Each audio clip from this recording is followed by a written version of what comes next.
ঢেকিয়াজুলি শহীদ park ভৱনত সদৌ অসম আদিবাসী ছাত্ৰ সন্থাৰ নৱগঠিত ঢেকিয়াজুলি আঞ্চলিক সমিতিৰ এখনি কাৰ্যনিৰ্বাহক সভা অনুষ্ঠিত হয়।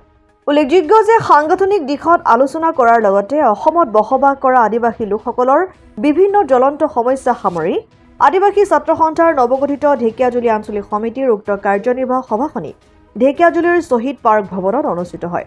সভাত সংগঠনটোৰ শোণিতপুৰ জিলাৰ সভাপতি অমৰজিৎ কেৰকেটা উপস্থিত থাকি সাংগঠনিক আৰু সামাজিক দিশত মতামত আগবঢ়োৱাৰ লগতে কেন্দ্ৰীয় তথা ৰাজ্য চৰকাৰক তীব্ৰ ভাষাৰে সমালোচনা কৰে।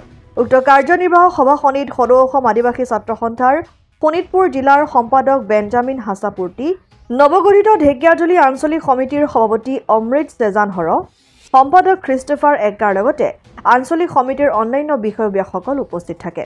আদিবাসী ছাত্ৰ সন্থাৰ ঢেকিয়াজুলি আঞ্চলিক সমিতিৰ নৱগঠিত সমিতিখনৰ আজি এখনি কাৰ্যনিৰ্বাহক সভা অনুষ্ঠিত হয়। কি ক'ব এই ক্ষেত্ৰত?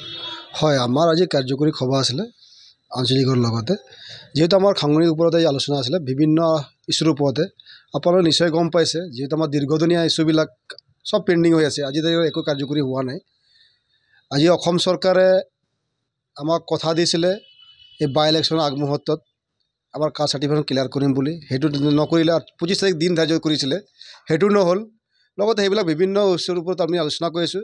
লগতে অহা ডিচেম্বৰ 15-16 তাৰিখে আমাৰ দিল্লীত ধৰ্ণা কাৰ্যসূচী আছে, সেই বিষয়ৰ ওপৰতে আমি আলোচনা বহিছিলোঁ, মিলিত হৈছিলোঁ আঞ্চলিক বিভাগত। আজি এক্সিকিউটিভ হিচাপে বহিছিলোঁ। গতিকে আপোনালোকে গম পাইছে ইছ্যুবিলাক একো কৰি দিব পৰা নাই চৰকাৰে, খালি মুখতে কৈ থাকে, ৰাজনীতিক হিচাপে আমাক মাৰ্ডাৰ কৰি আছে।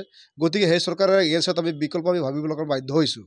কিয়নো আমাৰ মানুহক খালি ইউজ কৰিব, ভোটাৰ বেংক হিচাপ কৰি থাকিব, সদায় আমি দি থাকিম, কিন্তু আমাৰ দিয়াৰ পৰিৱৰ্তে আমি কিবা পাইছোঁ নেকি এই তাৰিখত?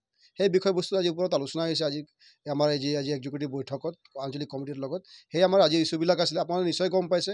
আৰু এটা কথা, যিহেতু আশাত একাংশ ব্যক্তিক আঞ্চলিক কমিটিৰ বিষয়ববীয়াই একাংশ ব্যক্তিয়ে মানে অবৈধ কামত লিপ্ত থকাৰ কাৰণে, অসাংবিধানিক কামৰ কৰাৰ কাৰণে আমি একাংশ ব্যক্তিক আজি সভাই সিদ্ধান্ত লোৱা হৈছে, এওঁলোকক বহিষ্কাৰ কৰা হৈছে।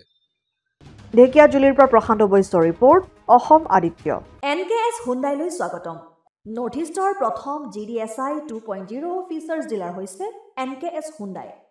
অত্যাধুনিক সা সুবিধাৰে তৈয়াৰী মষ্ট আপডেটেড হুণ্ডাই ডিলাৰ এতিয়া ডিব্ৰুগড়ত।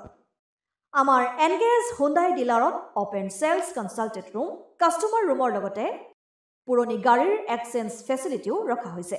ইয়াত চেলছৰ লগতে ছাৰ্ভিচ ছেক্টৰৰ সুন্দৰ সুবিধা আছে। প্ৰয়োজনীয় সকলো এডভান্স টুলছ, হুইল বেলেন্সিং, এলাইনমেণ্টৰ অত্যাধুনিক machine, post hydraulic lift, fully ট্ৰেইনমেণ্ট পাৱাৰৰ লগতে nitrogen gas filling facility, fully automatic car ৱাছৰ ফেচিলিটিও আছে।